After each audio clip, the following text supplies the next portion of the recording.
today, it's time we move on to a character that has existed in quite the roller coaster, and that is the Amazon. And while she's always had a strong build, what that build has changed rather frequently over the different patch versions and the expansion. So today we're going to start with a slightly maligned bow tree, which got some decent boosts in 2.4, especially today's trio, Multishot, Guided Arrow, and my personal favorite, Strafe. Starting out though, we've got what is probably the most popular of the three, Multishot, a skill that does exactly what it says on the tin and shoots multiple arrows in a single shot, while only consuming a single arrow or bolt in the process. Prior to 2.4, Multishot had some issues with damage, but made up for it by sheer coverage. But with 2.4, you are now able to reach a fairly decent damage output with it, thanks to its new synergy with Guided Arrow. That said, it still has its perks and drawbacks, and a few interesting pieces of behavior to go along with it. Probably the most important one being that you do want to pay attention to your final level in it,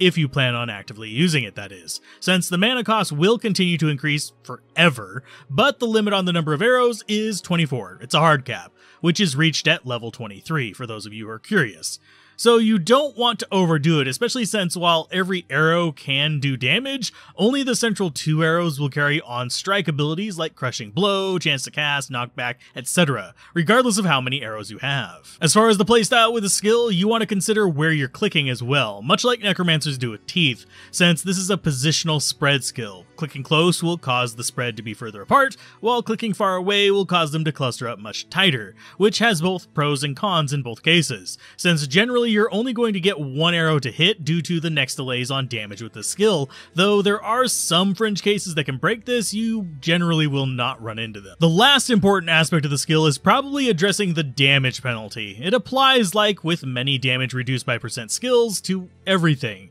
This means Cold Length, Leech, etc. are indeed affected, and Poison gets some wonky shifts in its formula as well, though that's a big rabbit hole that really won't impact much of how you play. Moving on from that to a skill that has had a massive fall from grace after a double whammy of nerfs, we have Guided Arrow, a still handy, but really not as favorable single target skill. As far as how it behaves, it again does exactly what it says on the tin. It fires an arrow that is guided towards enemies. The nerfs it got over the years, though, include requiring a line of sight from the player to track a target, so no corner shots, as well as the removal of the skill's ability to pierce enemies, which, while an important change for PvP, just kind of made the skill mediocre for use against monsters. And while the skill is nowhere near as good as it was, it does have some fun quirks with simple stuff like reducing mana cost per level, eventually becoming free, and having significantly longer range than other arrow attacks because it's duration, and those are just nice to haves. Though it does also have a couple handy quirks that you can exploit, such as when you fire without a target selected, it will favor unique monsters over other minions, or when you do fire with a target selected, it will ignore enemies between it and the target, meaning you can snipe that gloam behind a wall of flares without much issue. Now, since it is auto-hit, it will also ignore defense and attack rating, but it can still be blocked, which is again more of a PvP thing in many situations, but is something to keep in mind against certain blocky enemies as well, even though there's only a few. With synergies added, the damage is now getting a little better, but it's still not high enough for me to often choose it over the final skill in the series, Strafe. This is because Strafe, despite not being auto-hit, has a few interesting quirks, such as being able to shoot multiple arrows at a single target if they're alone, because it has a minimum of volley, and it is able to do these shots at a bit higher speed than a normal cluster of guided arrows or multi-shots, because it has a more of a Zeal-like attack speed pattern, with a mix of quick and slow shots that average out much faster than normal attacks. And with 2.4, it also got some significant bumps with the removal of a damage penalty as well as the addition of attack rating boosts and synergy, making it much more viable, even though we likely still need to look at bow damage to really bring it up to the cost to performance ratio of other similarly leveled skills. Now, the way Strafe works is that you stand still and fire a series of arrows at as many enemies on screen as you can, up to the maximum number of arrows. Or if there's too few enemies on screen, you'll shoot at least your minimum number of arrows, which is a hidden value, but is basically skill level divided by 4 plus 2. This value caps out at 10 arrows at level 32, which is handy to know if you plan on using the skill against solitary bosses or enemies to mow them down quickly. That said, at certain speeds, only every other arrow will hit because there is a next delay on each attack. The reason Strafe is my favorite skill of the tree is because it falls into what I call right-click to win skills. With proper equipment, you can just wander the game pressing right-click randomly and get plenty of kills and drops, even if 90% of your attention is on that podcast, video, or whatever we'd call that what the fuck you're watching in the other tab. So, do you have a favorite bow skill? Do you run bow builds on any other classes than the Amazon? Mention it down below, and as always, keep gaming, have fun, and peace out. This has been Alzorath. Bye. Normally, I would split a tree like this by element, but for the Amazon it makes more sense to me to split the bow skills by functionality, since the base level skills behave in a very specific way, while the area of effect skills behave in another. So today, we'll look at the first of those, Magic Arrow, Cold Arrow, and Fire Arrow, and since it's also a single target, albeit a lot more basic, Ice Arrow. The important thing to remember with these skills is that the first three mentions, Magic, Cold, and Fire, are not just damage-adding skills, but actually damage-modifying skills. They take your damage roll after stuff like crits and such, but before resistances, and convert a % of it to their specific damage type. So all three of these are amazing for dealing with physical immunes as a normally non-elemental boson. And while before 2.4, they had a bug of not adding attack rating, those have been fixed and resurrected. As far as the individual arrows go, Magic Arrow converts your physical damage to pure magic damage, and has the special perk of not consuming any ammunition for your bows or crossbows, making it an exceptionally handy skill to have for farming since it lets you bypass not only physical immunes, but also long streaks of not finding the right bloody ammo whenever you don't want to wander back to town. And an odd little tidbit for this skill that is added damage is actually added before your % boost, so it will add more than you think, but admittedly it's still not going to be a ton. Another perk of Magic Arrow that is exclusive to it is the fact that it has a decreasing mana cost per level, becoming free at level 13, making it even better against physical immunes, since you no longer need to worry about mana cost being a thing when facing an enemy you flat out cannot leech from. Now, this skill has to pass hit checks and such, but provided you have enough attack rating, that will be easy enough to do. And yes, this is the skill that is auto-cast on items with magic arrows. Weapons like Wizendraw, Widowmaker, etc., with Witchwild being the highest level version of it at casting level 20, and Mavina's being the lowest at level 1. Next up, we move to the right and take a look at Fire Arrow, which sadly consumes ammo, but still follows the same damage conversion rules, albeit this time going to fire rather than magic, and still does the conversion after all the damage % effects, critical strike, etc. do their work, but before resistances, of course. Now, two important things to take into account are, if you reach 100% conversion, this skill becomes unblockable, but it still needs to pass the attack rating formula. So basically, you can still miss the shot, but if you hit it, it will ignore blocking. Though, as said, this only happens at 100% conversion, which is exceptionally high. The other important thing to remember with this skill is that items such as Rainbow Facets that give +% fire damage don't actually function on the converted damage, so sadly you cannot get double multipliers going on there, but it does apply to the skill's base fire damage, which can do some damage considering it's applied after synergies, but you're not going to be able to stack too much of it on a bow using character. The third skill that functions this way is all the way over on the left. It's Cold Arrow. Like its fire counterpart, it still consumes arrows. It still has all the attack rating shenanigans that vary depending on the version you play, and it still does the conversion after damage %, crit, etc., as well as the cannot be blocked stuff at 100% conversion. Heck, it even does the nonsense with % elemental damage effects only applying to the skill damage, not the converted damage, albeit this time with cold damage instead of fire or magic. And being cold damage, it gets to have the lovely effect of chill on enemies, which is super handy, especially against physical immunes since slowing them down can be pretty important. As far as the cold length, Cold Arrow's length is added to your standard cold duration items, meaning you can stack up a somewhat decent amount of chill. Sadly, neither of these can be found natively on any items as a type of arrow they could natively fire, or they would be a lot more fun in terms of combos with other classes, but I do understand why they didn't do this. And lastly, in today's video, and this is mostly because I could not decide which video to squeeze it into, because it just doesn't really belong anywhere, is Ice Arrow. Unlike the previous three, this does not do any damage conversion. It does rather mediocre cold damage on its own though, but I guess since it keeps more physical, it can be okay for leeching back its slowly escalating mana cost. The main use of this skill though is freezing single targets, and a stopgap until freezing arrow. Instead of chilling, it does actually freeze the target in place,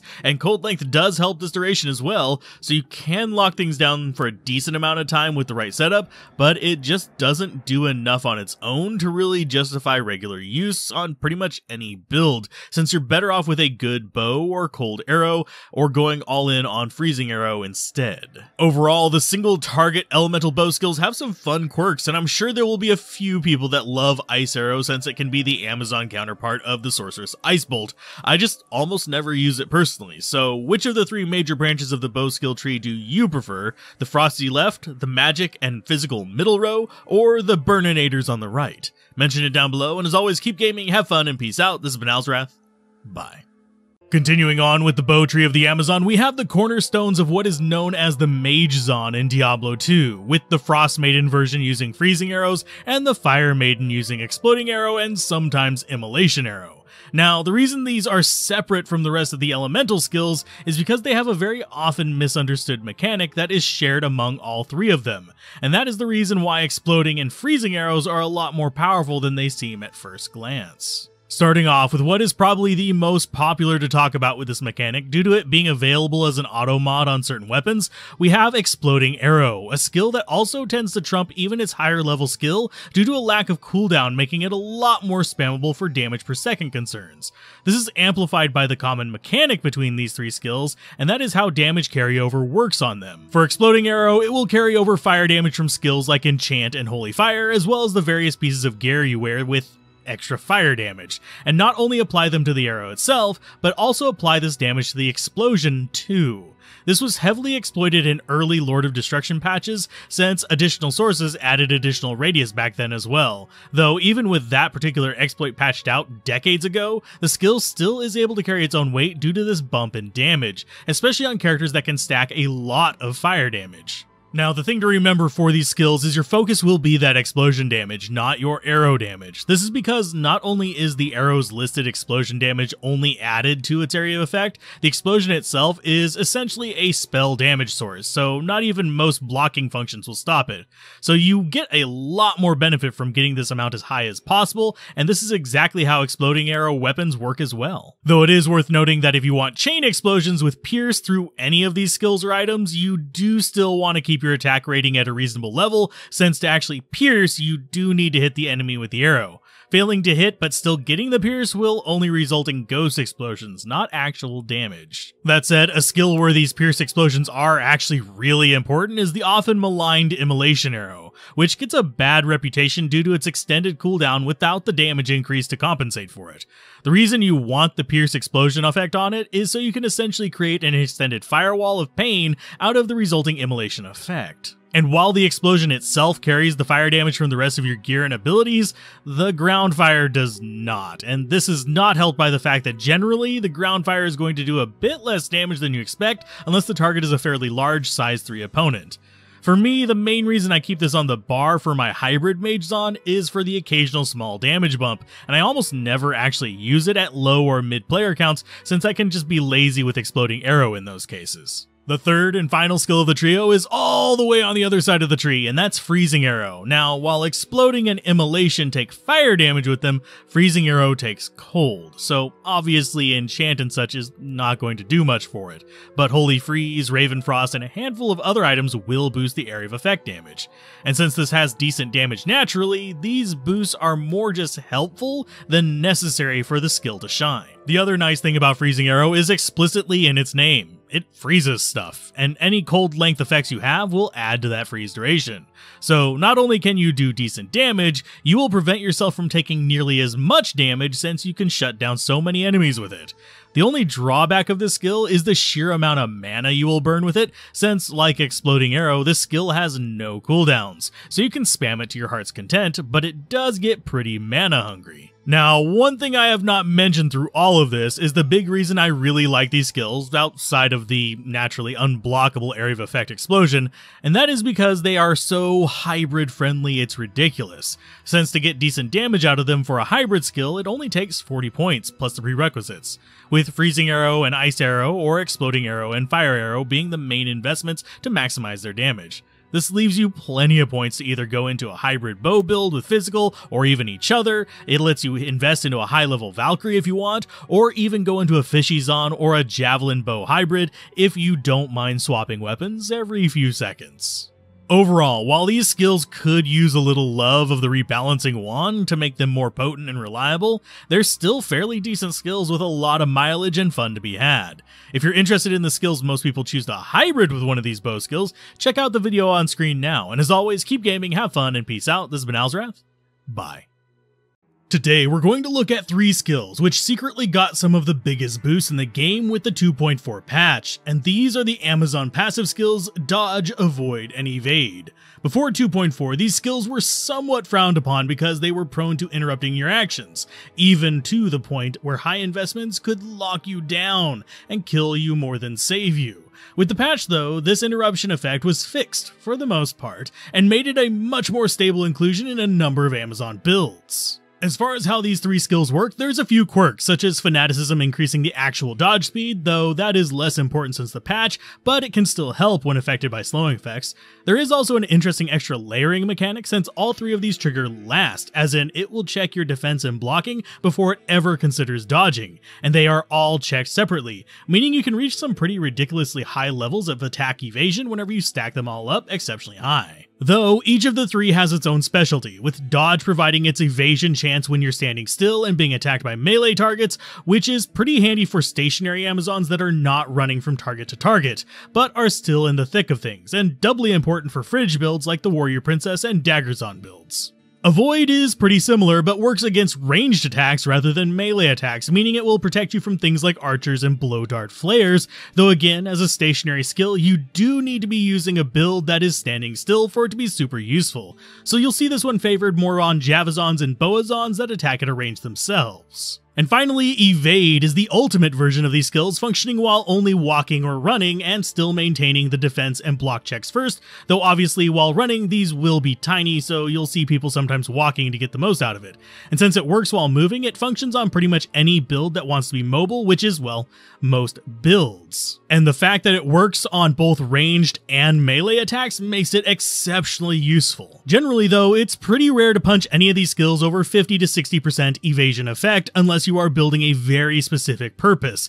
since avoiding attacks does not help you kill enemies faster, and you can generally spend the spare points elsewhere, though these are worth investing a couple of extra points into if you're doing particularly tough builds to play. Just be aware that the diminishing returns will hit hard, with dodge and evade capping at 65% and avoid capping at 75%, but we're talking level 60 to hit those percents. Another reason to keep these in mind, such as opting to use plus all skills for them, rather than using strictly plus javelin or plus bow, is that these skills are passed on to your Valkyrie, so by having points in them, rather than relying on the auto summon of peace or plus skills from Harmony, you will see your Valkyrie become significantly tankier. In short, don't be afraid to invest in them because you read in an older guide where it said they were interruption nightmares. That is fixed in 2.4 and makes them actually viable 1.1 wonders with plus skill considerations. So do you use your passive skills very often as Amazon, or do you just super dump into skills like Lightning Fury, Charge Strike, or Multishot? Mention it down below, and as always, keep gaming, have fun, and peace out. This has been Alzorath.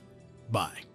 Today, we're going to knock out a longer list of skills than normal, 5 to be precise, since instead of complexity, most of these skills have much more direct utility. But despite this, they are still often extremely underestimated by new and veteran players alike because of their lack of flashy behavior. And while we will be getting to why Inner Sight is pretty much a mini conviction for martial characters, let's get the basic stuff out of the way first, with Critical Strike, Penetrate, and Pierce, with probably the most obvious of the 3 being Pierce, which, as it says on the tin, gives you a % chance to pierce a target with a missile attack, which on the Amazon is mostly used for arrows, bolts, and javelins, but it does also function on things like throwing knives and throwing axes. As far as the mechanics of it, Pierce triggers its normal on-strike effects on a target, and rolls to see if it will go through them, potentially hitting an enemy behind them, and then doing the same to that enemy. This check can happen up to 4 times, which means up to 5 targets being hit, and at 100% pierce, which can be achieved by stacking this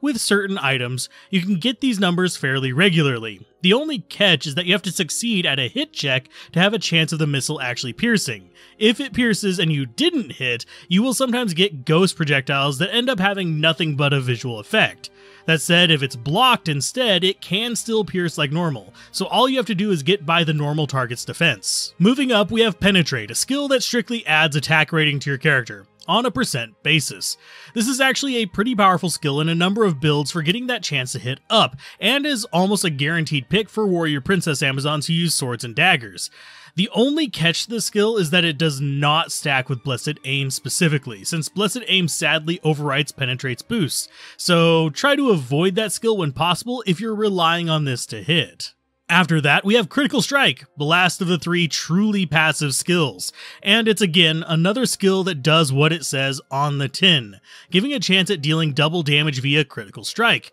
And while it does not stack with equipment-based Deadly Strike or the skill-based Weapon Mastery Critical Strike, they are all mutually exclusive, meaning if you trigger one, the others cannot trigger, even if they're 100% chance, so you really only need to stack up one source of this usually, if possible, and use your points elsewhere. But since this is a prerequisite for better skills, it's not bad to have around and let plus skills do the rest. Now, moving over to the more active side, we have 2 skills, Slow Missile and the severely underestimated Inner Sight. With Slow Missile, we have a non-exclusive curse of sorts that slows down enemy missile attacks, and since it's non-exclusive, we can use it alongside Inner Sight as well as a Necromancer or Barbarian curse effect, so it stacks pretty well, as the generally best use for this is shortening the range of enemy missiles instead, since missile range is based on duration, not a fixed distance. The skill is a bit more useful since the release of 2.4, but still not something I go out of my way to dump into. And finally, the skill that almost everyone forgets exists, but is actually pretty powerful, Inner Sight,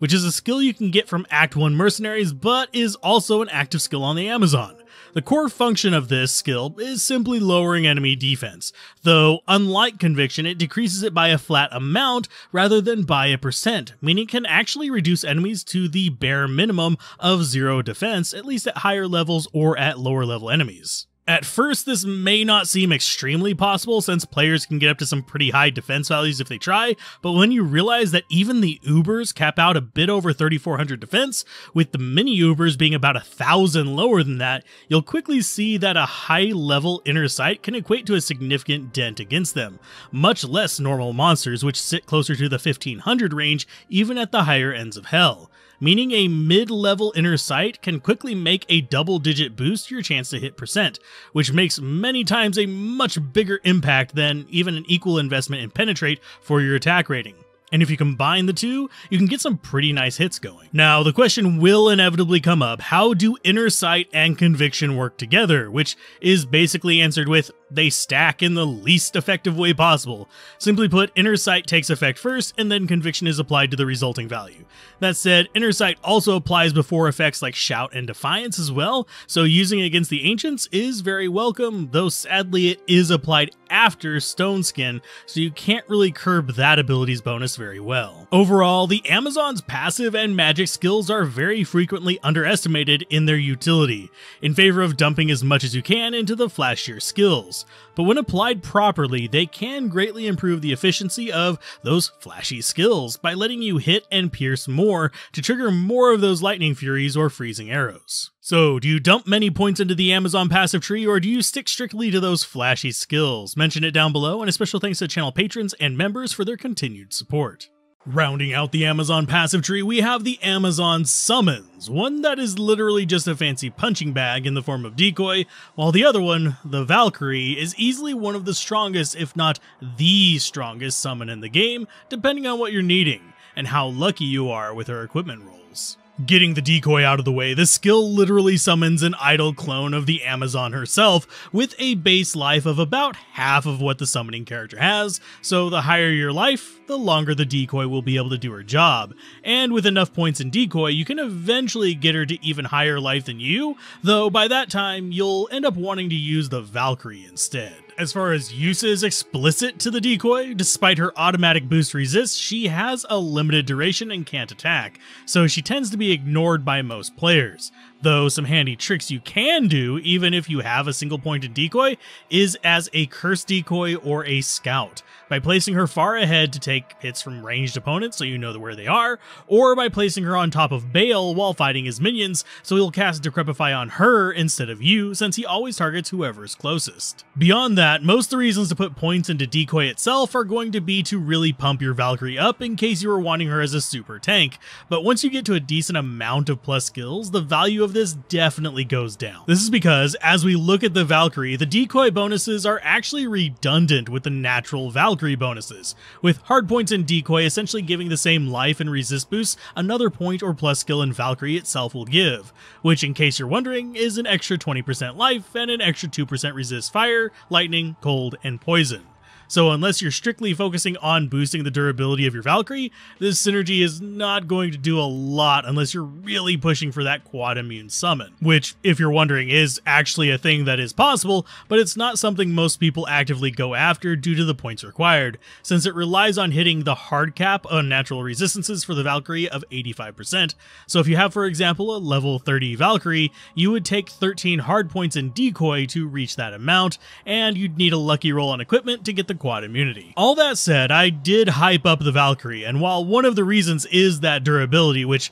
even if you don't get the immunity, she's still pretty tanky thanks to dodge, evade, and avoid synergies, but the real reason is a mix of the massive list of other synergies and the randomized equipment she spawns with, which even at level 17, the Valkyrie is guaranteed to spawn with a rare Warpike, which can result in some massive damage with Penetrate and Critical Strike, as well as her natural percent enhanced damage. This, combined with the fact that she has a small chance of doing quadruple damage with Critical Strike due to her natural critical hit chance working on a separate mechanic, can also result in some surprising moments. Her punchiness is enhanced thanks to the fact that her randomized equipment includes key components such as gloves, an amulet, and a circlet, all of which can have amazing modifiers to make her even more dangerous, while the boots, belt, and armor she gets will generally only add to her durability. If you're looking for her top tier equipment, then you will want to get to her at least 27 though, since that's when she's wearing all rare gear, including a rare tiara, which has really good item levels. And while she doesn't have natural special abilities, things like Play Golem with slow or Shadows using assassin skills, she can get plenty of chance to cast modifiers, knockback, and other equipment-based support skills to more than make up for it. So, do you use the Valkyrie as a one-point wonder, or do you treat her as a super tank? Mention it down below, and as always, a special thanks to channel members and patrons that make this content possible. Diving into the third and final tree of the Amazon, the currently top of the meta Spear and Javelin tree, that while it got some nerfs on the lightning side, it actually got boosts on the side we're looking at today. The physical skills, Jab, Impale, and Fend. And despite an odd tendency, it is important to remember that yes, these work with both javelins and spears, so don't be afraid to keep these on swap for lightning immunes on your Javazon. Starting with the one that didn't get any major changes, we have Jab, who really only got an indirect improvement in Resurrected, since now it will not get interrupted with things like dodge, evade, and avoid. Though this is likely because the skill itself, at least for its purpose,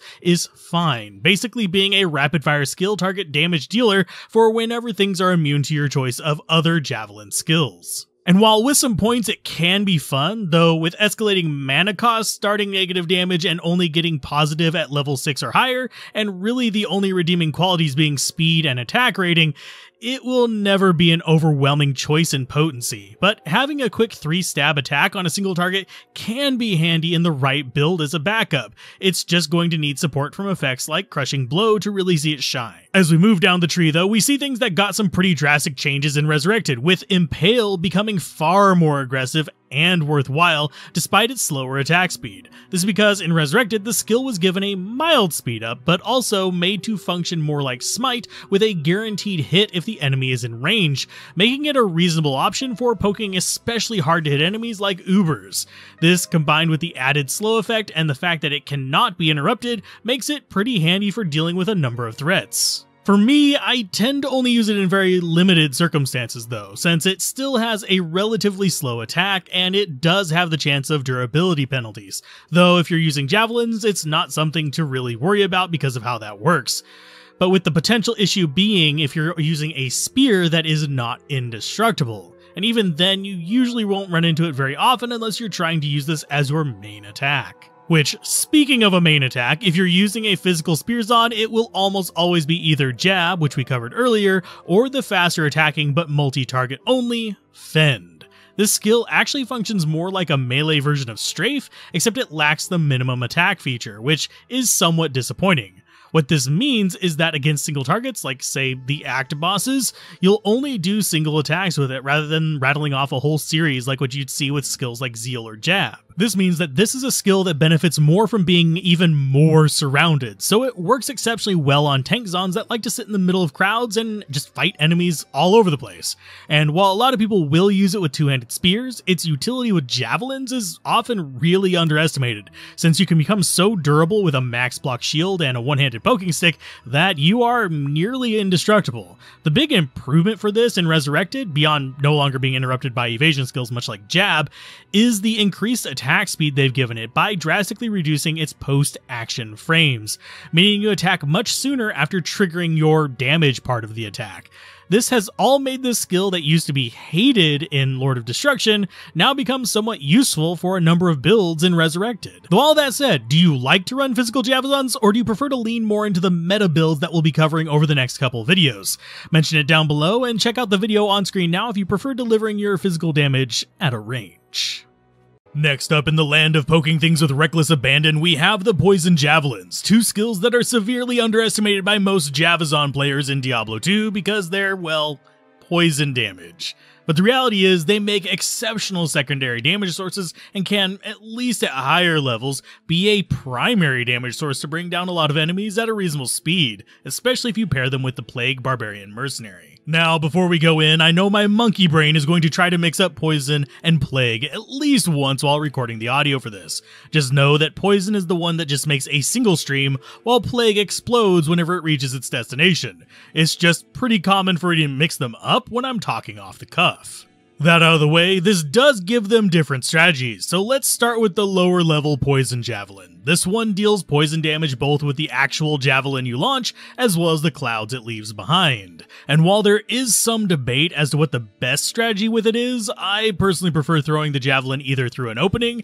and having enemies converge on the clouds, or to just fire it off in the direction I want to go and allow the enemies to follow me through the trail. Though the important part is that I want the enemies to deal with as many clouds as possible, rather than just having maybe one puff come off because I impaled an enemy at a yard away from me. Now, as you get pierced, this is less of a problem, but even still, this skill has little to no benefit from impact unless you're running a very specific Venom-centered build that can condense off-skill poison damage on the spear hit. And no, poison damage from charms, gear, etc. will not add to the damage of the clouds, just the spear. The only ways to increase it on the clouds are the obvious levels in the skill itself, as well as the sources of +% skill damage and -% enemy resistances, such as the lower resist from Plague Swords we mentioned earlier on a Mercenary, or by hot swapping to something like a Death's Web or Grief on your secondary weapon slot, prior to the enemy getting hit by the poison. Though with both of these skills, doing that quick swap is going to be a major pain. Sure, it's more optimal, but it's far too much juggling for me to recommend it for actual normal play unless you are a high APM player, which is generally restricted to people who are really hardcore into genres like MOBAs and real-time strategy. Now, all that said, Plague Javelin has the Area of Effect, which does change the optimal play, since while you can still do the sort of awkward firewall technique we do with the Poison Javelin, it also opens up better crowd poisoning by combining Pierce and these explosions, meaning there are actually a few legitimate reasons to sometimes hit enemies with it, especially in areas like cows where they are tightly clumped. This bigger area of effect may add more value to that swap we mentioned earlier, but even still, it's something still best reserved for hard targets like act bosses and such, that just don't go down quickly to poison in general, so you pretty much want to focus on having that +% damage from gear like Trangul's gloves instead of other things to really punch it up, which in the damage previews on here I'm not wearing for obvious reasons, because needless to say, they do help a lot because it's a big boost without increasing duration, but it does give an oddly skewed reflection of the actual damage of the skill. Which does bring us to the elephant in the room. Poison is a damage over time skill, which means in many cases it will kill things slower. And unless you have a really high level kind of setup, a better strategy in some places would be to sweep through poisoning everything on a path and then pick up the drops on the way back down the path, since it may take a few seconds of the several second duration for it to do enough damage for the kill. You really only stop seeing this at truly high-end gear, sadly. Though that said, the skills are helped by the fact that this is at most a 41-point investment, 20 for each of the skills and 1 for a prerequisite between them, meaning you can dip into this and get it up to reasonable damage while still having plenty of points to go for quite a few other builds, with a classic popular combo being Freezing Arrow with Plague Javelin on weapon swap, giving you solid cold and poison damage. You could also go physical with Plague, or you could go Charge Strike with Plague, but having a slightly weaker synergy game since Charge Strike is still, well, fairly synergy heavy even after the 2.4 changes, taking over 80 points to max out. So, do you have any favorite pairings that take advantage of the cheap synergies of Plague and Poison Javelin? Or do you prefer sticking it to the ever-popular Pure Lightning Amazon build? Mention it down below, and if you want to know more about the physical Javelin skills, check out the video on screen now, and tell me if I mixed up Plague and Poison Javelin at least once here. While less well known, the skills of the middle of the Javelin tree are actually some of the most powerful tools in the game, with one of them holding the distinction of easily being one of the best, if not the best, boss slaying tools in the entire game. And despite being an entirely melee set of skills, they are essential for the long-term function of the ever-popular Lightning Javazon. Starting at the top though, we have, sadly, the least impressive skill of the bunch in the form of Power Strike. Unlike the later skills, this is a fairly simple and unimpressive tool, and you will find that it's often recommended, even if you plan on using the Lightning Tree, to hold off on investing in this skill, since there are far better skills to use for synergies as you progress. This is because Power Strike is entirely single target, lacks any practical ability to snowball in damage, especially compared to the skills below it, and it's just dealing standard lightning style damage of 1 minimum and then ramping up to maximums. It can get some shiny numbers eventually, but even then it will be completely paling in comparison to pretty much any other skill you can find in the Amazon skill set. So you will, at best, only ever actually use this skill until level 18 at the latest. That's because at level 18, we get the skill I mentioned earlier as being one of, if not the strongest boss killer in the game, and that is Charge Strike, whose raw damage growth per bolt may be a bit slower, and it also suffers from the lightning minimum damage of the other skills, but it more than makes up for both of these by launching an ever-increasing number of those electric bolts, which yes, can all strike the same target at the same time. And in addition to that, while Power Strike relies on actually hitting with your weapon, Charge Strike does not, since whether you hit or miss with the actual spear or javelin, you will launch the unblockable bolts, and a few, if not all, will hit the target in front of you, depending on its size. For larger targets like bosses, you'll almost always get the bolts to hit, while for tiny things like flares, most of the bolts will be hitting the other things around it. Though if you hit with the actual javelin or spear as any consolation, it will add the lightning damage to the attack itself, so it can still do work. And with the slight buff it got in Resurrected by reducing the cost of synergies to it by, well, reducing the number of synergies you need to pump it up, it becomes an even easier to justify investment. All that said, do be careful against enemies that use chilling armor, like players or certain bosses during the Pandemonium events, since you will get smacked in the face for each bolt of the cold armor that gets hit, which can be pretty painful if you're not built for it. And last but not least of these skills is your actual area of effect tool if you're going melee lightning, and that is Lightning Strike.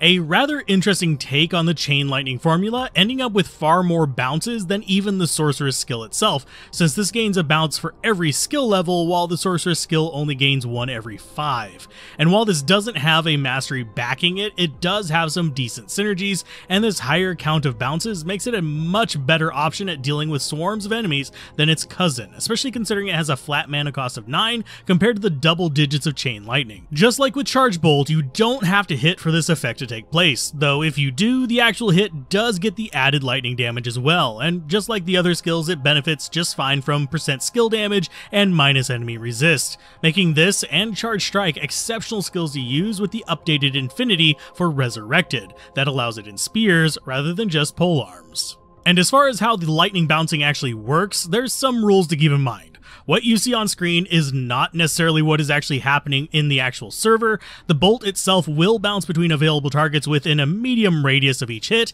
and it can bounce back to hit previous targets as long as the next delay has expired, which, if you're curious, the next delay is 4 frames or just over 1/6 of a second, so that's the gap between whenever you can hit them. So you can get some pretty fun stuff going on, and even the strategy of bouncing it off of a couple lightning immunes to clear out the non-immunes being extremely viable with it, since this will allow it to maintain the chain much longer than otherwise due to guaranteeing a couple of valid targets to hit without leaving like 1 or 2 stragglers behind. Overall, while Lightning Fury catches most of the glory, and we'll cover why that is next time, the strike skills have a lot more power than they're given credit for, though thankfully many of the more in-tune guides do acknowledge it rather than relying solely on the flash and flare of screens full of lightning that sadly don't do as well against bosses. So, do you use the melee lightning skills very often, or do you prefer keeping the combat at a range? Mention it down below, and check out the video on screen for more creative solutions to the problems of hell, and as always, a special thanks to the channel members and patrons that help keep the lights on. Today, we round out the Amazon and the entire skill series for that matter with one of the most popular skills in Diablo 2 in the form of Lightning Fury, and its little brother Lightning Bolt. 2 ranged lightning damage options that are exceptionally powerful for their specific uses, though Fury is sadly the only one that truly holds ground into the late game. So before we dive into the cluster that is Lightning Fury, let's get that little brother out of the way first, because it's actually quite a bit more interesting than most people give it credit for, since it is the only damage conversion skill of the entire Spear and Javelin tree, and one of the few auto-hit skills. Now, as far as how it works, it's a bit more mixed and has a nice use as a tool against particularly hard to hit foes while you're still progressing through the game, though you will need to keep some mana potions on you to really get the full value out of it, since it converts your physical javelin into lightning damage, but also sadly loses some modifiers along the way, such as non-lightning damage, leech, prevent monster heal, and chance to cast on attack, so it is strictly for dealing with those tougher enemies. It is important to also note that, like many damage conversion skills, the +% damage effect for lightning damage on stuff like Rainbow Facets does not, I repeat, it does not apply to the converted javelin damage. The skill damage itself is actually modified by this. So I usually use it with a primary focus on just the delivery method for the lightning, and use it on early replenishing javelins. Now, you would think Lightning Fury works the same way, but you'd only be partially right. Like Lightning Bolt, your attack rating does not matter with it, but unlike Lightning Bolt, enemies can actually block the main Fury Bolt, so you'll sometimes notice it not tagging certain enemies. That's not a bug. It's just that they can sometimes block. Usually enemies have fairly low percent, but it's there. On the plus side though, blocking does not stop piercing, so you still get to take full advantage of that. But that brings us to what makes Lightning Fury so special, and that is the impact effect it has on every target it collides with,